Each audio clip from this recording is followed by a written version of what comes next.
saya memang mendengar itu, laporan itu, kemudian saya klarifikasi kepada yang bersangkutan, rupanya memang benar ya, benar itu bahwa memang sudah terjadi pertemuan dan sudah dilakukan klarifikasi terhadap kejadian. Kalau diterangkan bahwa Mas Suryo Mulyo itu tidak bermaksud apa-apa selain menyelamatkan yang bersangkutan dengan bukti video kan dirangkul terus diajak minggir toh gitu. Nah dari situ memang kemudian malah ternyata diantara teman-teman itu saling kenal toh, sama yang bersangkutan. Karena saling kenal kemudian ya dilakukan komunikasi dan alhamdulillah kemudian juga terjadi kesepakatan untuk ya berdamai begitu, karena toh lingkungan mereka saling berhubungan gitu. Sehingga kemudian terjadilah penandatanganan kesepakatan itu, dan berdamai itu juga kemudian dilengkapi dengan yang bersangkutan memberi kuasa kepada tim lawyer yang sama, maksudnya sama dengan lawyernya Mas Suryo Mulyo, untuk kemudian melakukan pencabutan laporan sekaligus menyampaikan surat perjanjian perdamaian itu ke Polres gitu. Itu yang terjadi. Perjanjiannya apa? Ya bahwa mereka kemudian menyatakan menyepakati kejadian itu sudah selesai, tidak ada gugat menggugat untuk menuntut kembali, dan mereka bersepakat untuk ya berdamai. Ajakan berdamai itu inisiatif siapa? Ya perdamaian tentu inisiatif dua pihak. Kalau salah satu pihak saja kan tidak bisa ya. Ya. Terus yang kedua kemarin menyikapi kehadirannya kubu berboy sendiri ke DPR RI seperti apa? Menurut saya bagus ya, bagus banget gitu. Karena ngaten ya, kita ini manusia siapapun pasti ada batasnya ya, tidak ada yang sempurna gitu. Kadang hidayah itu bisa datang dari mana saja ya. Tidak melulu harus datang dari satu posisi dan jabatan tertentu, cuman mudah-mudahan gitu dari situ kemudian membuka hati kita toh untuk kembali menjadi bagian dari keluarga besar gitu. Karena yang saya dengar di balik behind the screen-nya toh di sana juga menyarankan untuk berkomunikasi lagi dengan keluarga gitu, sehingga akan terbentuk satu suasana yang baik lah, kira-kira begitu. Jadi tentu kita apresiasi positif saja dan husnudon untuk memandang itu sebagai sebuah proses yang baik, seperti itu. Kanjeng kok harus artinya dari pihak Purboyo kok harus ke misalnya ke Gus Idam, terus ke GRIP, terus ke Dewan, lah itu kenapa kok harus sampai ke begitu ya Kanjeng?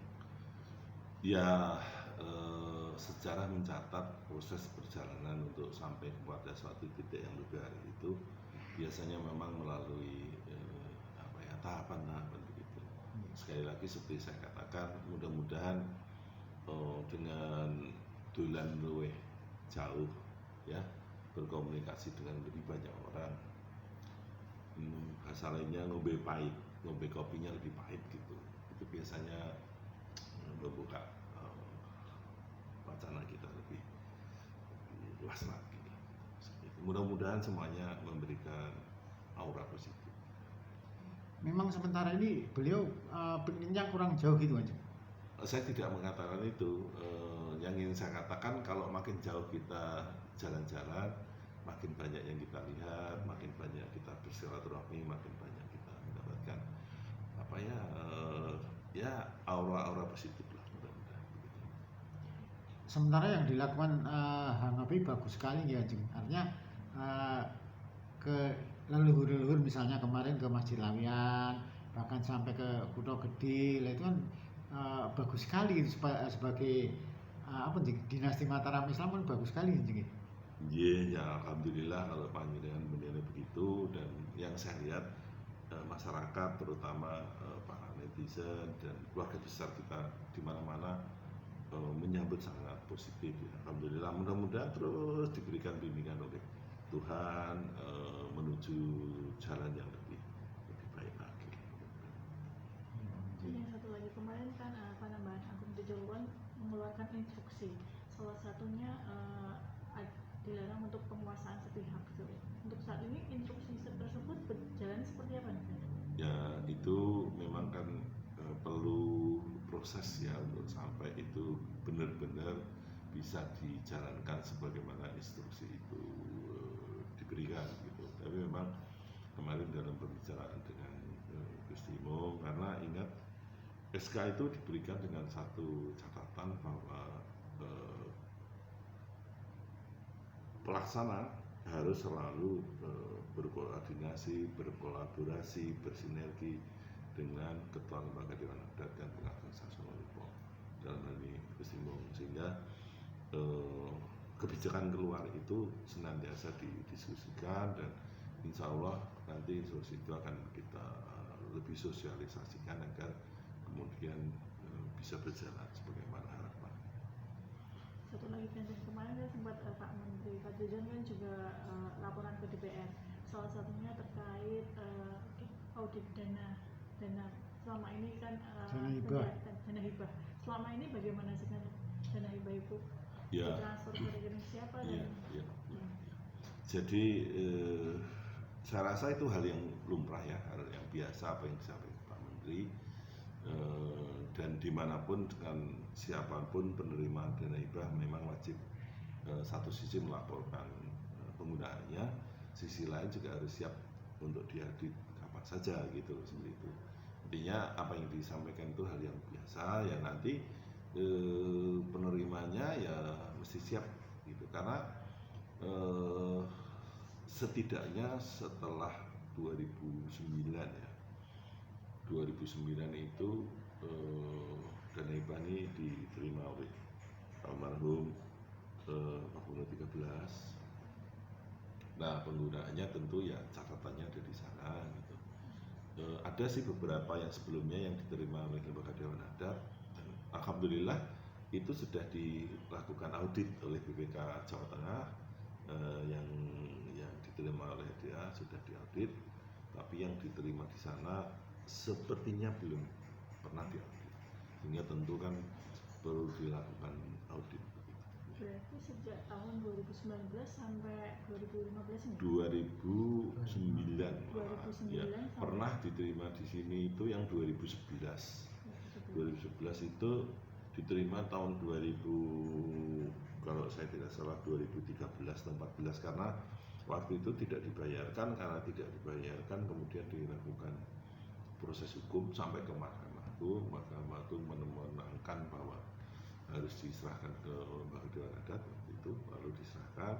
Kalau di kita ini kan penyerahan kepada ahli dalam itu melalui mekanisme rekening langsung masing-masing gitu, seperti itu. Jadi kalau di tempat lain saya tidak melihat seperti itu.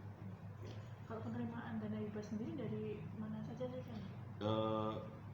Hanya dari Kota Surakarta itu kalau nggak salah bervariasi bertingkat, kadang 250, kadang 300 ya dulu gitu. Karena dulu sebagian itu sekitar 130-an untuk bayar listrik 1 tahun, sisanya untuk membantu kegiatan gitu.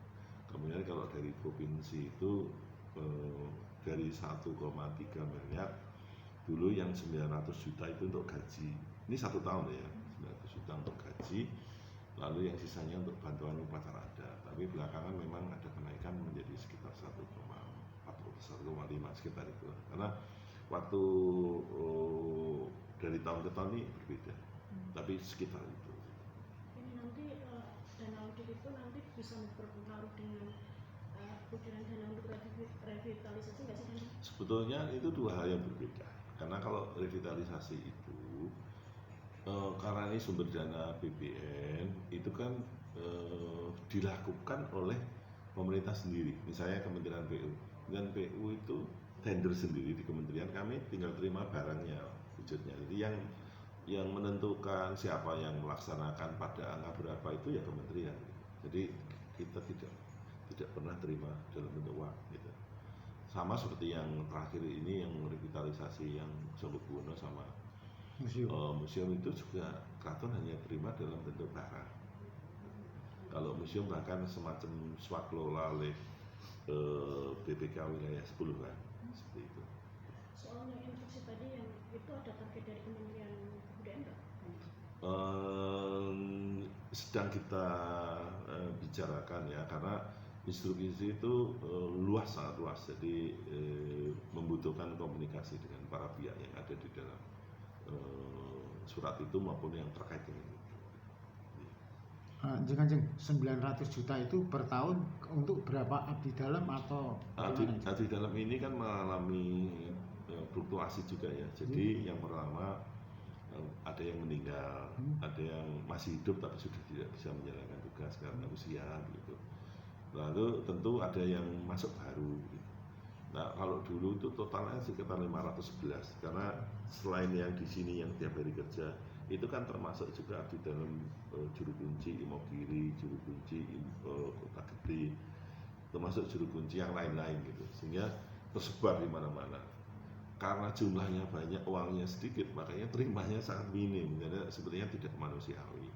Tapi apa boleh buat, baru itu yang waktu itu kita bisa terima gitu. Nah, ini audit ini maksudnya kan nanti akhirnya akan menjelaskan. Audit itu kan sekaligus juga mengupdate tentang siapa personilnya. Misalnya 500 gitu ya. Apakah sekarang masih 500? Kalau masih 500, satu orang terima berapa sih? Dalam posisi usia kerja sudah berapa gitu. Sehingga itu kan nanti bisa menjadi tolak ukur untuk menyesuaikan dengan kondisi zaman gitu. Sehingga ya mudah-mudahan ini menjadi baik, lalu bisa diberikan sesuatu yang layak untuk mereka sesuai dengan masa pengabdiannya juga. Untuk saya ini berapa nominalnya kan nggak boleh? Kami kan sudah sejak tahun 2000, setidaknya 2017 sampai sekarang kan tidak pernah terima, tidak pernah tahu juga gitu. Sehingga kalau ditanya berapa saya nggak tahu persisnya, tapi kalau Pemprov itu sekitar 1,5 ya, kalau Pemkot itu sekitar 300 lah ya. Untuk abdi mendapat berapa kan ini?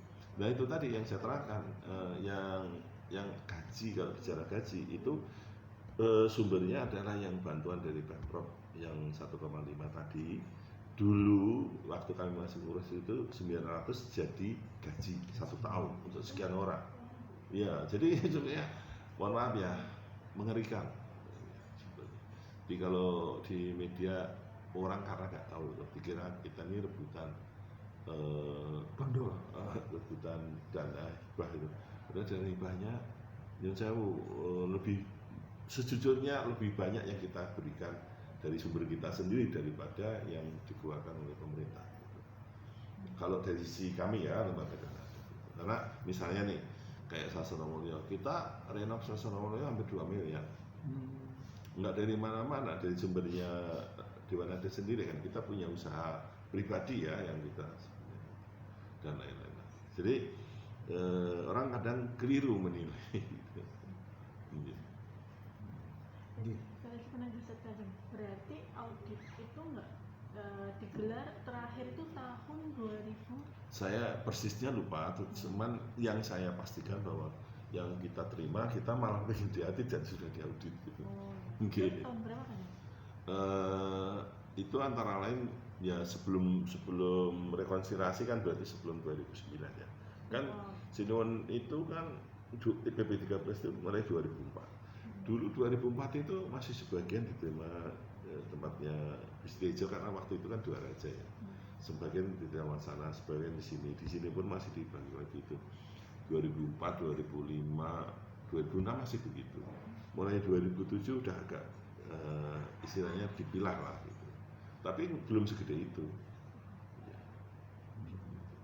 2009 baru nggak ada sama sekali. Iya.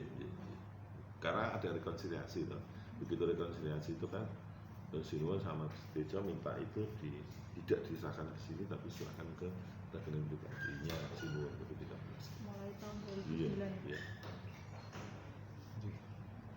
Terima kasih Kanjeng. Ye, matur nuwun. Mohon maaf ya. Maaf, mengganggu waktunya kan. Enggak apa-apa.